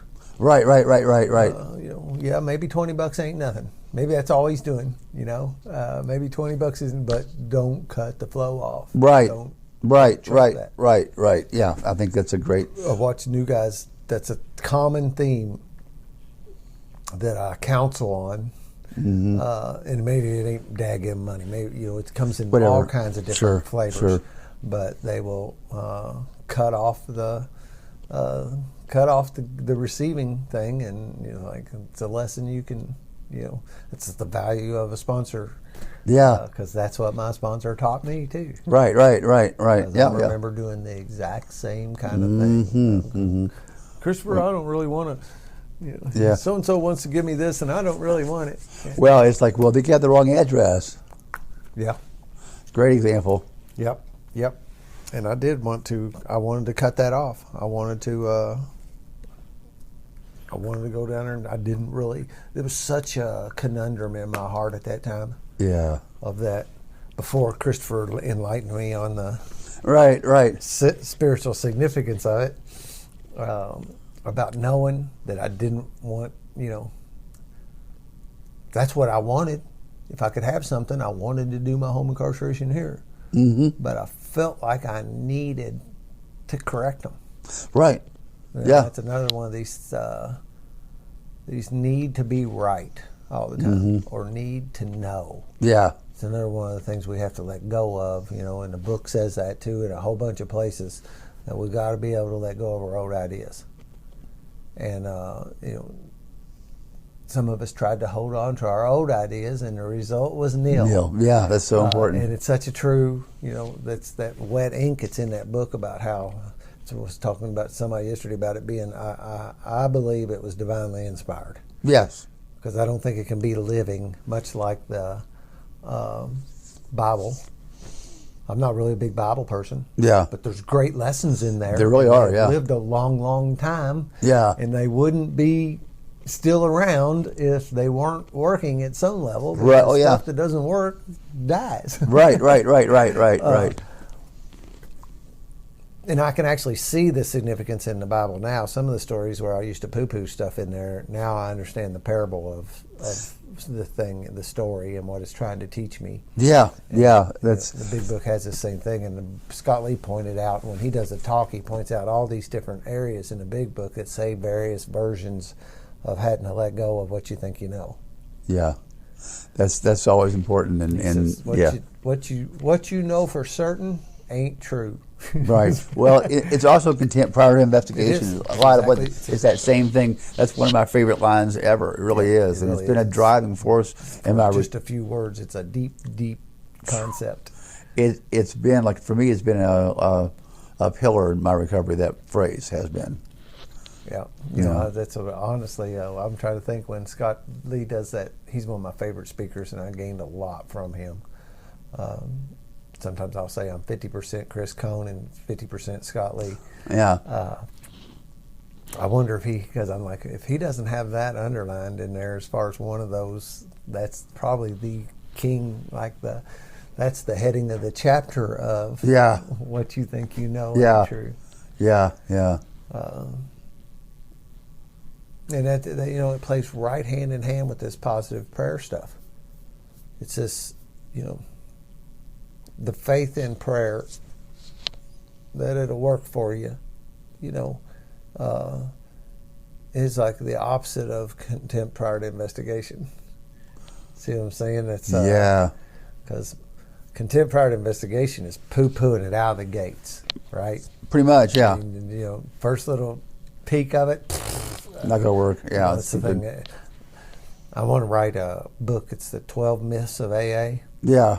And I think of a few of them. The low hangers. I'm not hurting anybody but myself. Oh, that's a great one. And one of them is, this won't work for me. Yeah. Yeah. I'm different. I am different. Yeah. No, you don't understand me. Yeah. And prayer is the opposite of that. Prayer is having a faith in something's going to happen that you don't think can. Right. Yeah. Yeah. Yeah. Don't believe in it, and I'm going to place some faith in that it will happen. Right. Yeah. I don't think I can get sober. Yeah. Well, this might work for you, but yeah. One of my favorite ones, that kind of along those lines, and it goes back to work too. If I, trying to get somebody in treatment, and I remember some of the favorite resistance to that not favorite, but common one is, I've already tried it. Yeah. So that should be another one of the myths. That could be one of the 12 myths too. I've already tried. I've already done that. I went to AA before, and I'm drunk again. So that didn't work. Yep. You can usually punch a hole in that pretty quick. How so did you try it? Yeah. Well, tell me about this try. Yeah. Well, just the fact, look, I got to tell you, some of the people who are doing great, that I see have great recovery, it was their 11th try. Yeah. So. I didn't get it the first time. No. Well, and it's kind of funny because if I walk it back, I want to I want to start the story at a certain place. Fact was, they sent me to AA when I was 16, and I got my first DUI. Oh, really? Yeah. Yeah, and I can. Up into COVID, and I'm not sure now. They were still holding meetings in the same little place down here in New Albany, what we call the Carriage House. Yeah. That was my very first AA meeting ever. Yeah. And that was probably 1985 or something. Mm-hmm. And I just took it. That's probably a year after my sponsor got sober. Really? Yeah. That's funny. Yeah. And all I can remember is cigarette smoke, coffee, and old men. Yeah. And I have this vision, and I don't know if it's true or not, of that smoke hanging in the room. You know how it used to? There'd be like a thermocline where if you got down under the table you could see, but if you come up, it's smoky. Right. Yeah. That's what I remember. Mm-hmm. And then, so they made. I don't really remember. I think I had to go to 3 meetings. Yeah. I had to get a card punch as part of my probation. They were going to diversion program or something. Yeah. And then, so I walked through all that, and even I didn't know where to go to AA. Yeah. And this girl I was dating had an older brother, and he said, "I know where an AA meeting is. I'll take you." Sure. I said, "Okay." So he actually went to all 3 meetings with me. Yeah. I didn't have a driver's license. First off, I just got busted for DUI. Right. I didn't have a ride, and I could walk down here to her house or ride my bike to her house, and he would take me to the meeting. Yeah. And then on the way home, we'd stop and get a 6-pack of beer. Oh, that's funny. Yeah, it was funny, and without any kind of thought at all that there was anything goofy with that. No. I just had to go to these meetings and get this. I had this list of conditions the court was saying I needed to do, mm-hmm. and I wasn't changing anything I was doing besides checking off their box. Right. And at 19, I had to do it again, and I don't really remember that as well, but I know I had to do it. And they had to go to some victims impact panel. You ever been on one of them? No, I never. No, not at all. Yeah, where you got to go sit in this room and listen to people who's had people die as a result of a drunk driver, like the mother. Oh, wow. The daughter that was killed by a drunk driver. Wow. Tell her story. That was hard to sit through. I bet it was. But man, all I wanted to do is block it, right? Because I didn't want to hear any of that. And I think that's part of that 19-year-old DUI is that I subconsciously did not want to. The disease had me by then, and I wasn't going to get well then. Right. And it wasn't going to hear a thing any of these people said. No. And so those were my first steps into AA, and I could have potentially, because I was there, it could have happened. Yeah. I got the DUI when I was 38 and didn't have any AA. None of that was a condition of that one.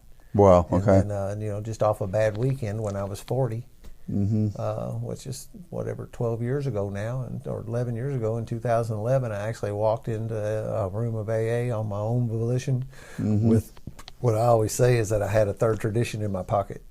Yeah. I had a desire to stop. There you go. Back then, I didn't. Yeah. And, Right.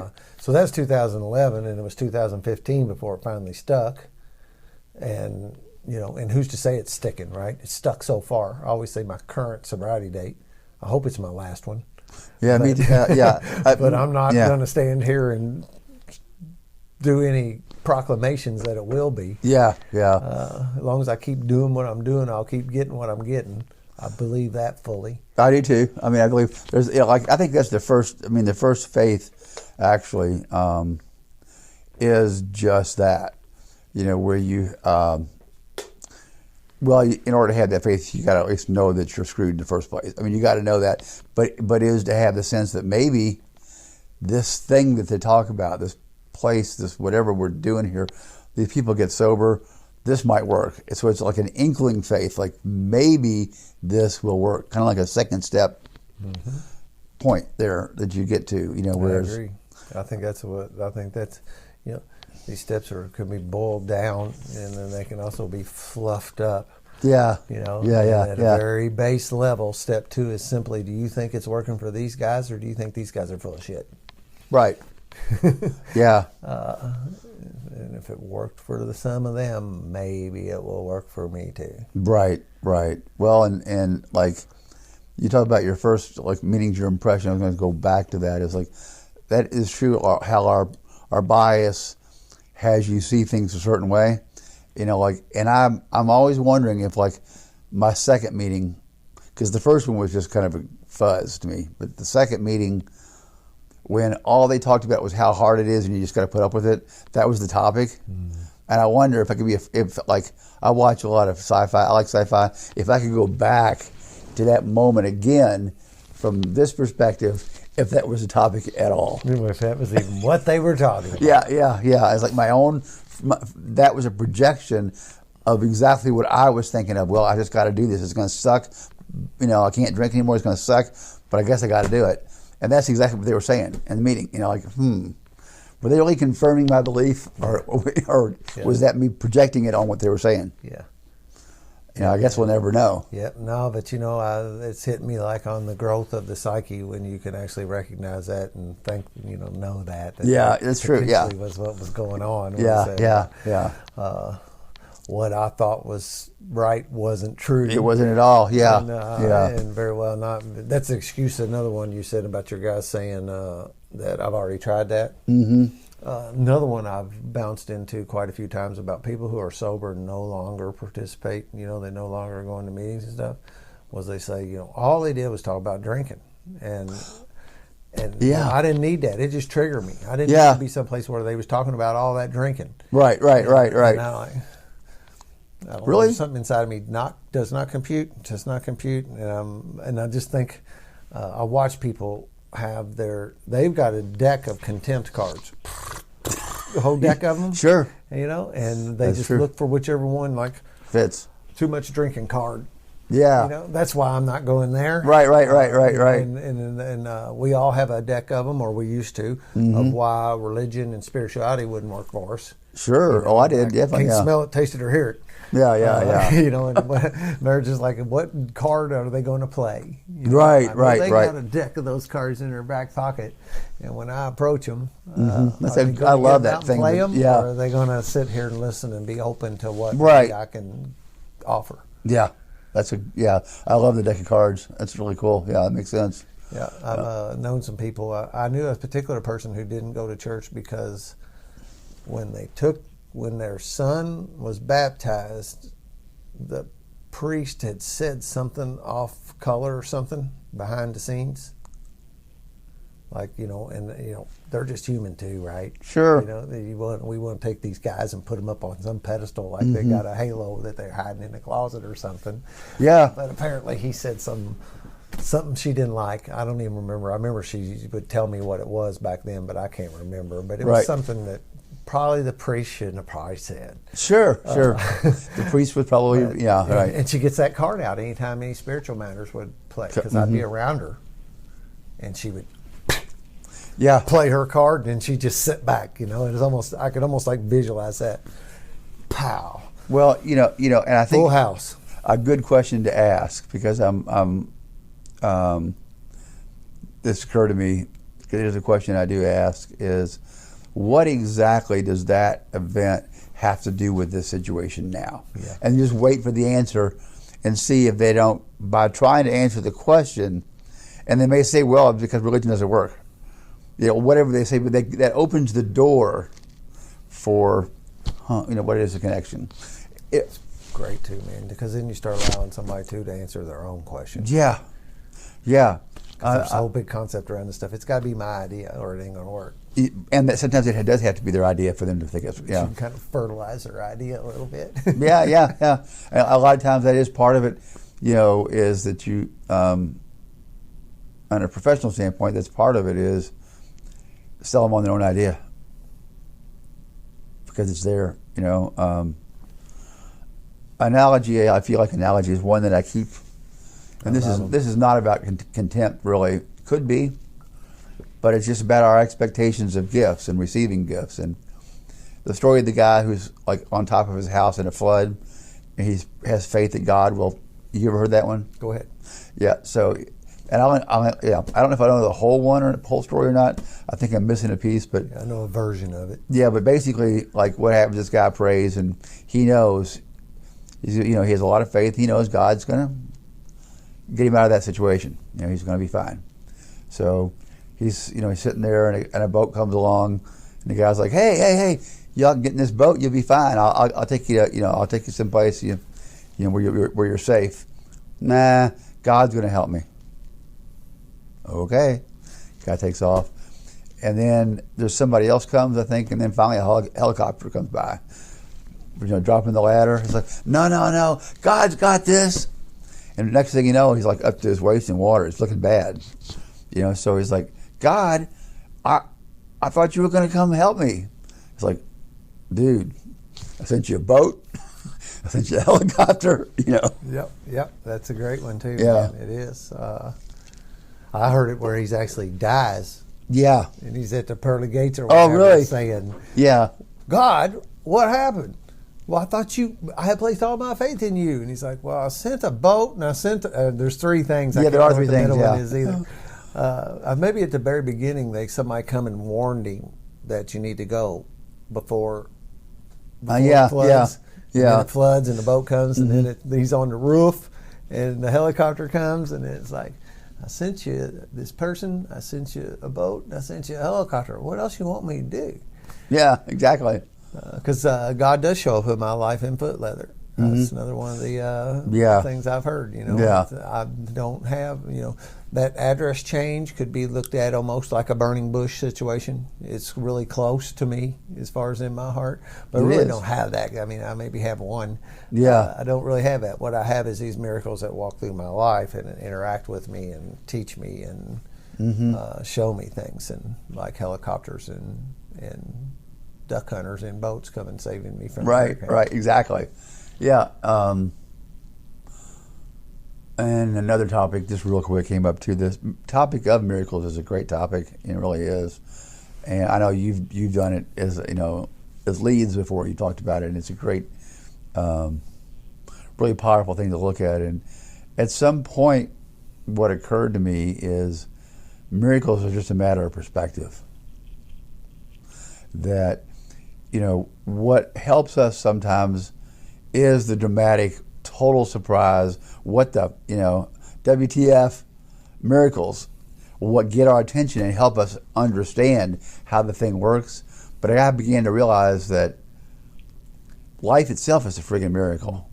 I mean, the fact that, and again, this could get on, these are my beliefs. My belief was we had this big bang, and this is me, I and all this stuff, and how we emerged and everything, and now all this life emerged from the earth, and here I am sitting here talking to you is like a miracle beyond any kind of miracle. And it's easy to overlook that. Yeah, I mean, this morning you woke up. I did. After a sleep. Yeah. You got up. You had a closet full of clothes. You jumped in this real cool fucking thing that's got wheels, and you drove over here. Yeah. You stuck a key in it, and it started up, and you drove all the way over here. Yeah. And here we sit. And Exactly. Every little plug along that way was a miracle.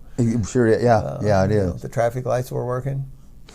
Nobody ran into you. No, I didn't have any. I didn't have a wreck. Yeah. So I mean. Yeah, it's funny how anchored I am to that book, because someplace in the first couple of chapters, and it might be in Bill's story. I think it is in Bill's story. Bill says, "My ideas about miracles were revised." Oh wow, yeah. And I'd read that and read it, and then one day I was sitting with a sponsee, and we went across that thing. And this has not been that long ago, and it pinged me, and I read over that line over and over again to the significance it was to me, because like you said, I've got a miracle list in my telephone, and I'll give leads and I'll talk about it, and it's part of my ammunition about selling this program. That I use, and that's what happened. My ideas about miracles were revised. I don't know what you think a miracle is, but here's what I think they are, and I'm more along the lines of where you're at. There is that that's. The miracles are happening every minute. They happen every minute, and what's cool, I talk about, I guess I'm saying the obvious when your perspective is startled is a great kind of miracle too. Yeah. And yeah, those are great. Yeah, they are. And I have had, even those, if you look, you can see more of those than you thought there were too. Keep your eyes open. Awareness, mindfulness. It made me giggle. So yesterday I'm out here working on this car. Right. And I have an app in my phone that feeds me handyman work. Feed you what? Feeds me handyman work. It's a lead generator. So if you would go on the internet and say, I need a new faucet, you might run into this particular company. Okay. And you would punch on there, and you'd fill out a little form, and it would connect you with me. Yeah.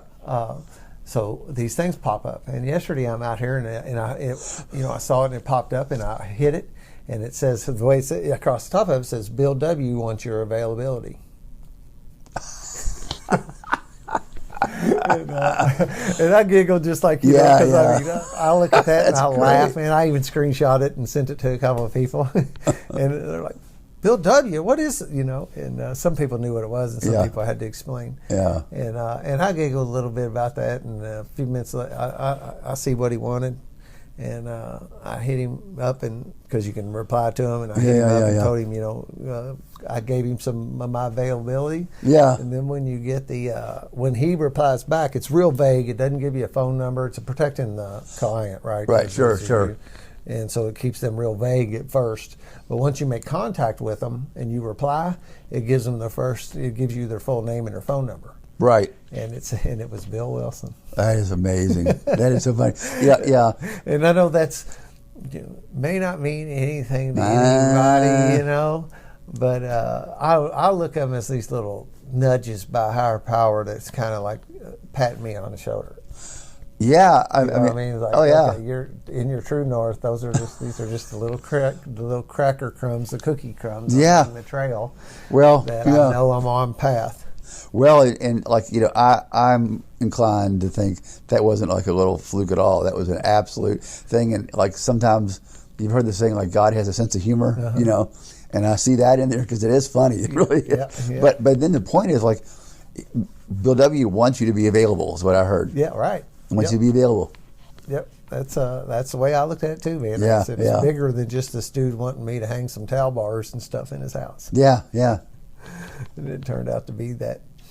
So that's that idea about miracles being revised is big, And this is, you sit down with a guy that's 1 week sober or 2 days sober, or maybe he ain't sober, and he can't wrap at those neural pathways around this kind of talk, right? Yeah. You have to come down on their level. It's like if I meet you in your early recovery, whatever that means, and I get my whole miracle list out and show it to you, you'll leave. Probably.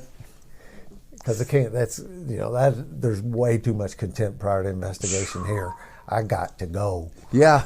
Yeah. And then, 6 years down the road, he's looking for help again. And he's like, well, I don't go to AA because this one dude Right. poured all this baloney on me. About miracles. They're all religious freaks over there. Yeah. So, it's a little art about following higher powers, lead, nudging on like which one of these stories am I going to get out right now. That's very true. When you're sitting there working with that guy, how you say that stuff comes to you that you don't, there's this outside presence kind of like that. Popping in here like, what? Okay. Yeah, and you come off with something you've never said before sometimes, right? Yeah, Something entirely new comes in. And then other times, you're going into your Rolodex of examples of what might help this guy relate to this, what's going on, in some kind of positive manner, Yeah. Or maybe it's a story on, sometimes we get out the ones that relate to what's happened when it's not positive.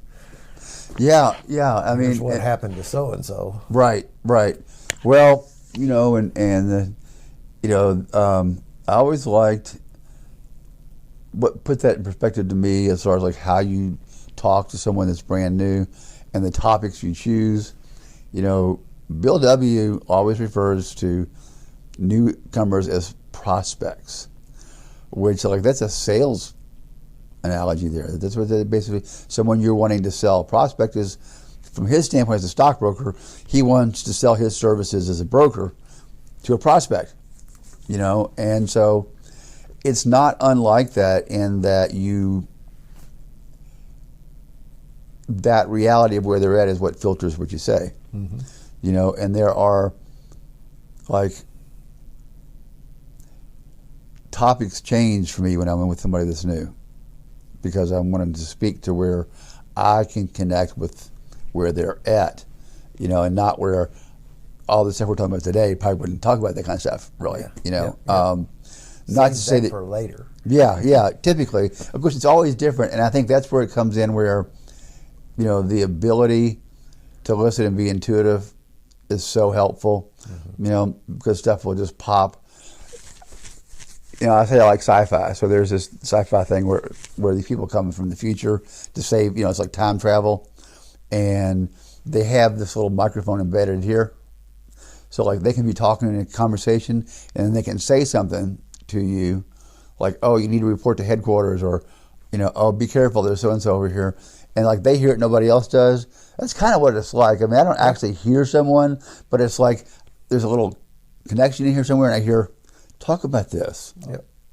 I don't know where it comes from, but and it's, I agree. And it's like manifesting, because for me, I have to have faith that will happen before it does. Yeah. Yep. Or else you wouldn't even sit there in the first place. No. You wouldn't even be sitting in the seat.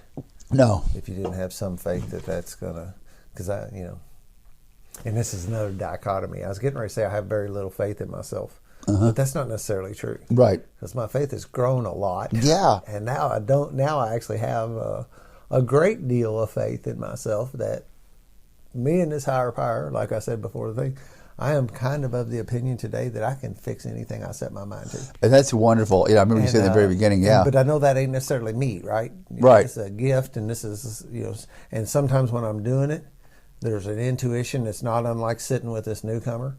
When I happen to be able to just say, you can see them, when you touch them, right? And you see that whatever you just said connected with them. Yeah. And to have that perfect thing to present to this guy, it's the same kind of feeling of like when I'm in there working on something and an idea pops forth about like how I can fix this. Right. That's something that I haven't, I've never dealt with this guy before, right? So Right. And I've never fixed one of these before either. Right. But it's a similar thing of that, the stars aligning kind of deal, where you get that, you're handed that intuition to handle the situation. Yeah.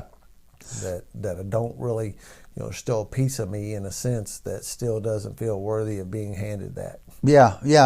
I think, and going back to like you can fix anything, I think that self-esteem and ego and how that works is a lot of people are confused around that. Because what you're saying is actually true. You're saying a true fact. If you were humble, then that's exactly what you could do, is say that fact.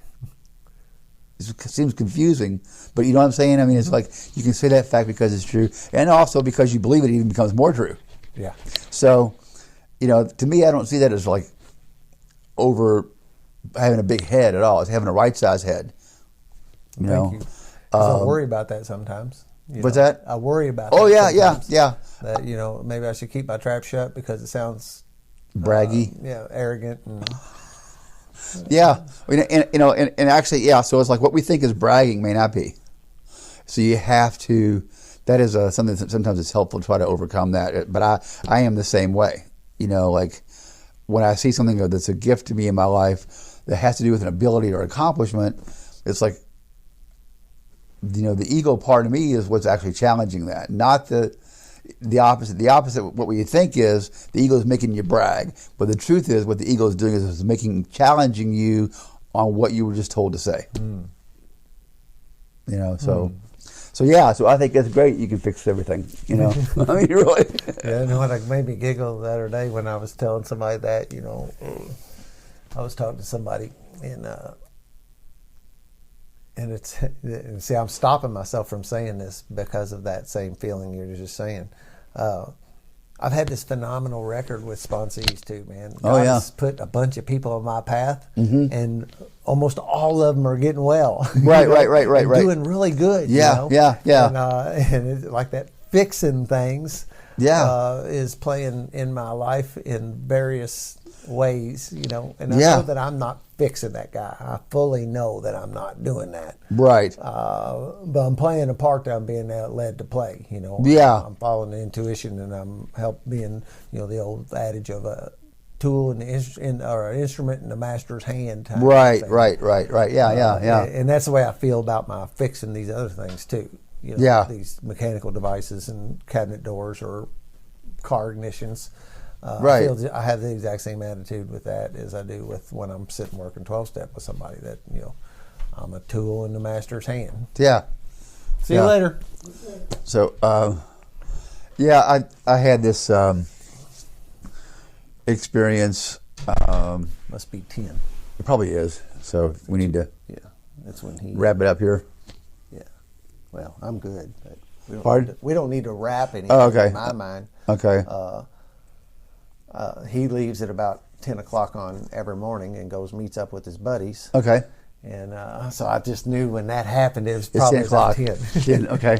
All right. Well, so this is a story. Again, this is on my faith and my belief system. I do now go to a church, and it's called Unity, and they have an annual ceremony at New Year's time, around the holidays, basically. It's a what do you call it now? I forgot, the burning bowl, I think they call it, ceremony, and then it's followed by a white stone ceremony the next week. Say that once again. The white stone. White stone. Yeah. Okay. And I won't go into where these things come from historically or whatever, just the actual thing. So during the burning bowl, you're given this kind of paper that's really cool. You put it in fire and it vanishes. Paper. Yeah. So we all write down what we want to let go of. And it can be complicated, it could be whatever. And the word came to me before I even went there, which was right on the word fear. Because so did that. And then on the stone, very clear, faith. So when I did that, what started happening immediately was I started recognizing where I didn't have confidence in myself. I was thinking of faith like in the, higher power faith and faith in the process, but what I didn't realize is what I got what I actually needed, which was faith in myself. So that triggered that. So you say faith in self. I mean, that's exactly what I didn't have in some areas. And I was like, this is weird. I'm seeing this, because I didn't see it before. So yeah, we're. I picture us like a very slowly blooming flower. There you go. Yeah. And sometimes I think I'm all the way open, but I ain't yet. Right. Because it's still, that's a journey. Life's a journey, not a destination. Yeah. Thing that, Yeah. I don't know where full bloom comes into a thing, but that's why my picture of like what happens to a guy when I watch them come awake through this process. And then I also have the ability to look back at my own path and see all these miracles that have happened as simply a result, really, and it boils down to simply this, is practicing these principles right here. Yeah. These 12-step principles in my life. Right. And not picking and choosing. Right. A la carte. Right. I don't really like to meditate. Pardon? I don't really like to meditate. Oh, right. Yeah, I just really am not too much into that prayer thing. Yeah. I'm just not wired to sponsor. Right. It's not my thing. Yeah. And all those things, I've just dove into all of it and took it, and it was a Hail Mary is what it was. That's the way it started. And that seems to be the thing with all of us. You got to be beat down pretty hard for you. It's not like we're asking you to carry the cross to your own crucifixion or nothing. These things are not hard things to do. Right. They're not difficult. The concepts aren't hard, really, and that's been what's carried me for 7 years now and given me more than I could have ever done. Yeah. God has done for me more than I could have ever done for myself. For sure. Right. Yeah. Very much so. I'm having one of those moments too where my brain just lost. Yeah, completely. sometimes we run out of gas. That's another thing about this, and sometimes I take that cue because I believe that's the same kind of intuition. Sometimes is when you're done, get an idea. Yeah.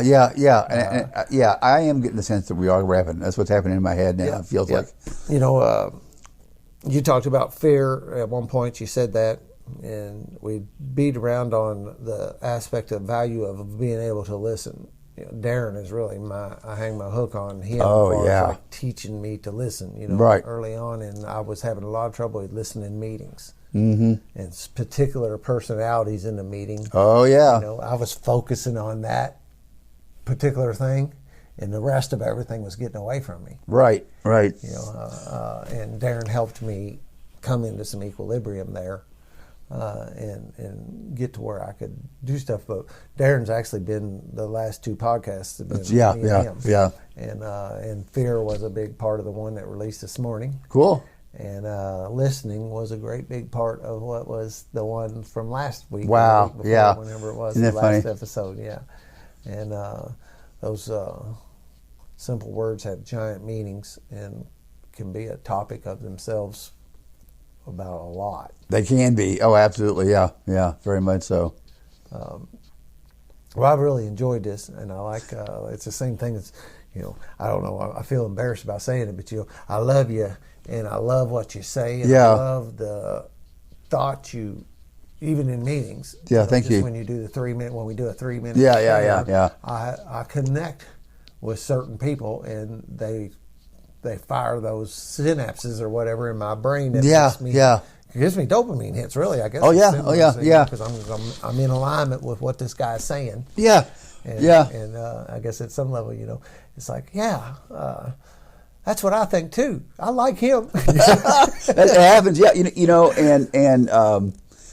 you can take that to the level of like, I was thinking, the whole purpose of this is a podcast. We say what we say because we know it's going to help somebody somewhere.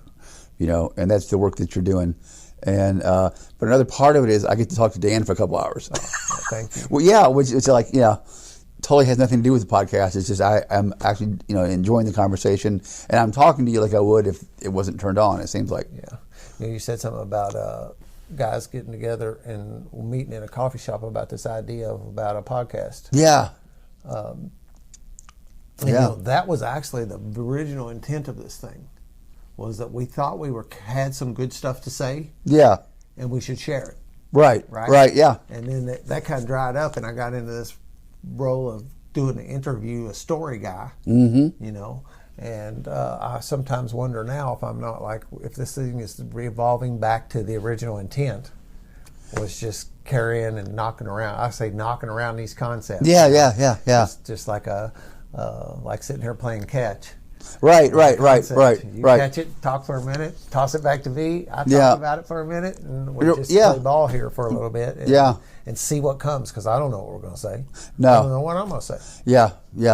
I didn't know, like, should I have some things in mind or whatever, but I couldn't think of them, so I decided not. So but and that's a cool thing too, man. That's why I believe this thing also is being supported by higher powers. That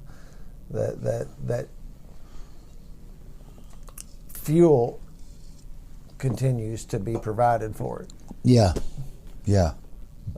If it's not meant to be someday, it'll dry up. Right. I don't worry about that. Like when I stopped having people volunteering for coming to tell their stories. Really? Yeah. My mind goes to, well, maybe this is over. It's over. Yeah. Sure. It was a good run. I understand completely. And I'm also totally on board with, if that's the case, I'm accepting of that. Right. Yeah. Luckily, and have people to talk to about it, and like my sponsor said, he brought this to my thought, just exactly what I told you, is that maybe this is the time to turn the corner. Yeah. And he said, you know what he said? No. He said, you ought to give Frank a call, and you ought to call Darren. Yeah. And he mentioned a few names, and he said, throw them a note and see if they want to just come shoot the shit. Yeah. And so, once again, it's always behooved me to follow my sponsor suggestions. And I do that today. Yeah. That's a thought that heard that didn't come out later, but the importance of sponsorship is just like, for a bazillion reasons, doing this thing without that person there is just like blinders. Yeah, it's like, how could you possibly do it? Because there's going to be, I have had so many misconceptions along the way. Mm-hmm. And a sponsor is more than that, but it definitely, getting me to understand and see outside those blinders. Right, yeah, it gives me, provides me with peripheral vision. Yeah, exactly. Because on my own, I tend to laser focus down on black and white. Right. He shows me all the gray. So. Yeah. Well, cool. Got any closing thoughts? Anything in particular you want to say? No, not really. Just, my opinion of the podcast is that it's working. It's working like it's supposed to. Well, thank you. It's doing the thing it's supposed to be doing. And that's, for me, it's like, it felt natural because everything was supposed to be, this. So. Yeah, it just does. It feels like this is another one of them spots where I sit in it and I feel like I'm doing exactly what I'm where I'm supposed to be, doing what I'm supposed to be doing. Yeah. And I like that feeling. Yeah. And it goes into that, if things are working, keep doing them, and if they're not, stop. That's the bad part about recovery. That's the funny dichotomy in recovery, is that when things aren't working, I still can't stop. This is most of us. We know this is not working anymore. It used to work pretty good for most of us, and then it stopped working. But we can't stop doing it. We've lost that power of choice in there. To really have some help to get that bent around. Yeah, definitely. And so, I've added now, I got 3 things I say at the end of each podcast. I got to be careful, and one of them is that if things are working, keep doing them. If they're not, stop. Mm-hmm. And then my old ones are: if you're not having a blast in your recovery, it's your own damn fault. Right. And these kind of things is what, this is a blast in my recovery. Yeah. Oh, yeah. This is great. This is great. And these things are available to you. Find your blast. Yeah. You find your bliss is what follow your bliss is one of the teachings, and this is one of mine. Yeah. And yours is out there. You just have to do some action. You have to pick up a shovel to move that mountain or whatever. Yeah. Right. And pick up a shovel, and you have to try some things, and you may say, "This ain't it." Yeah. This ain't it. This ain't it. Right. And all of a sudden you go, hey, here it is. But you got to take that action. That's part of these concepts we work under. And the other one is that you must participate in your own recovery. Mm-hmm. Same concept in a sense. So what I want to do is thank everyone out there for allowing Frank and I to participate in our recoveries in this manner today. Awesome. Peace out. Peace out.